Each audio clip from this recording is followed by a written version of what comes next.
This week we are in the Great Smoky Mountains, starting out in Maggie Valley, North Carolina at Cataloochee Ranch, and we are on the McLaren F1 Owners Club Tour, and it is going to be an absolutely incredible week. But first, let's take a look at the car that I get to drive this week. It is McLaren F1 Chassis 22, owned by the Revs Institute.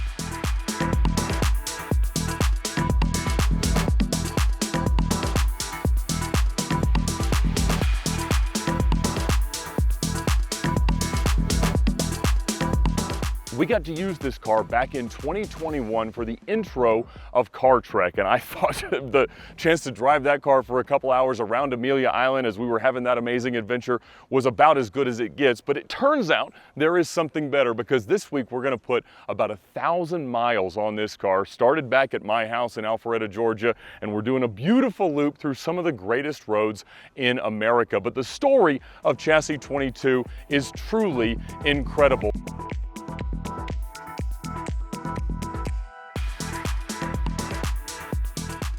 The car started its life as a Genesis dark blue car, and it was sold to a German banker named Thomas Becher.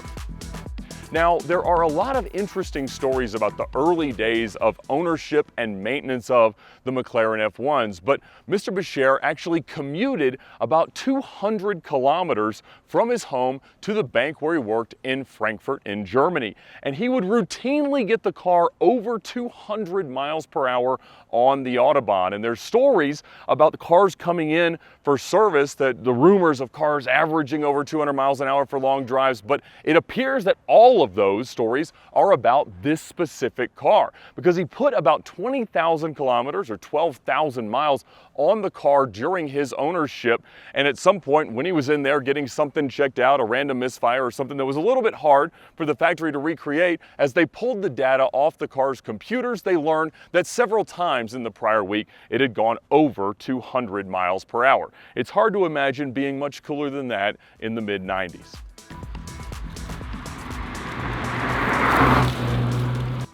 Now, the McLaren F1 Owners Club was started and generally run by a man named Ray Belm, who is most famous and credited for motivating Ron Dennis to start the McLaren F1 racing program, which Ron was very reluctant to do. But the person right by his side was this car's first owner, Thomas Becher. And he would go on to own Chassis 03R and race it very successfully in Europe. He raced with co-driver John Nielsen, and they were crowned the 1995 Global and European GT champions. He would later sell Chassis 03R, and he bought long-tail Chassis 22R, and he would campaign that in 97 and 98.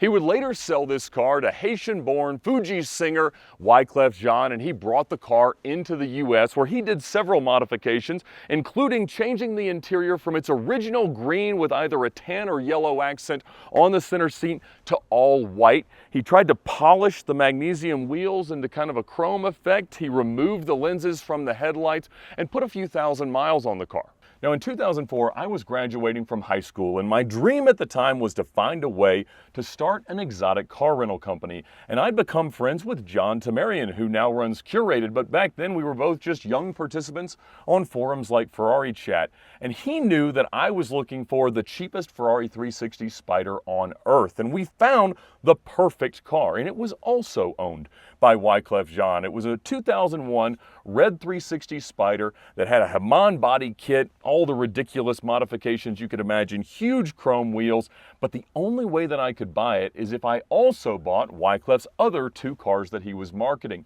And at the time it was this car, still Genesis dark blue over white, and it was alongside his Zonda C12S that is now owned in South Florida, a red car with a US title. And at the time, I believe it was the only car with a US title that had been granted it, I suppose, by some diplomatic privileges that Wyclef enjoyed. Now, of course, I didn't have $900,000, which was the asking price of the whole package. But my thought was that at the time, maybe the F1 was worth 600 grand to sell really, really fast, and the Zonda 300, and I could work a deal to float it for a moment and then get the Ferrari for free. But unfortunately, neither I or John Tamarian were successful in that transaction, and so the car just set for about another year where the market for the F1s really started to move. And Miles Collier of Naples, Florida went on to buy the car, and he has owned it ever since. Now, in the next couple of years, until about 2007, the car went back to the factory in England where it was refreshed and restored. They turned the interior this lovely shade of tan with sort of these Ferrari Daytona inspired inserts in black. They changed the dash, redid everything, serviced the car up, and painted it this gorgeous custom shade of green.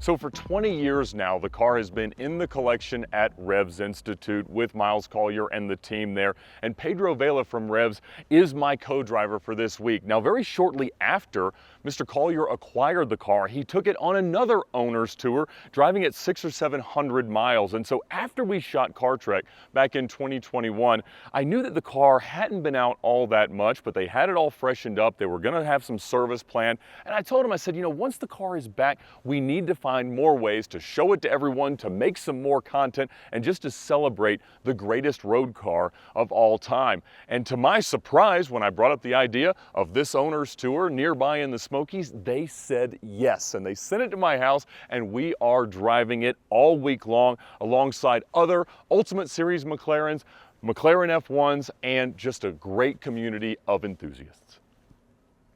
Our video content this week during the 2025 McLaren F1 Owners Club Tour through the Great Smoky Mountains is brought to you by Premier Financial Services. And we're grateful to Premier for their support of VINwiki since the very beginning, and even more so because they are how I manage to afford and float along in my dream cars. They help with the Mercedes, the Diablo, the Bugatti, everything, and maybe one day even one of these things. I mean, we may be far away from that day, but who knows? Because with Premier Financial Services, you'll have more buying power than you could possibly imagine. Their Simple Lease is the most powerful tool in the world of exotic car financing. You'll get all the benefits of a traditional finance arrangement, like the chance to accumulate equity, trade in and out at any time, and always know exactly where you stand, thanks to the amortization table that they send you through every quote that they offer. And so regardless of whether you're buying right now or just want to understand what it's going to take for you to be qualified for their leasing programs, contact them now at the link in the description below to learn more about all the benefits of their Simple Lease, including the ability to minimize your sales taxes